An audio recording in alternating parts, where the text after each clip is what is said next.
सिन्नर शहरात मोठ्या प्रमाणात अवैध धंदे, गांजा, मटका, देह विक्री या धंद्यावर कोडाचे वरदहस्त।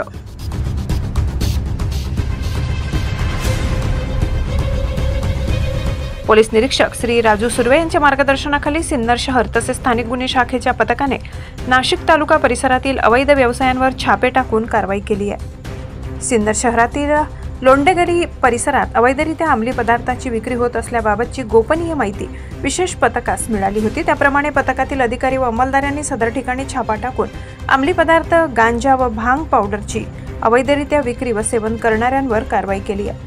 सदर छापा कारवाईत 9.944 किलो वजनाचा गांजा तसेच 22 किलो 670 ग्रॅम वजनाची भांग पावडर असे एकूण 3,26,140 रुपये अंमली पदार्थ व रोख रक्कम असा एकूण 5,23,950 रुपये किमतीचा मुद्देमाल जप्त करण्यात आलाय।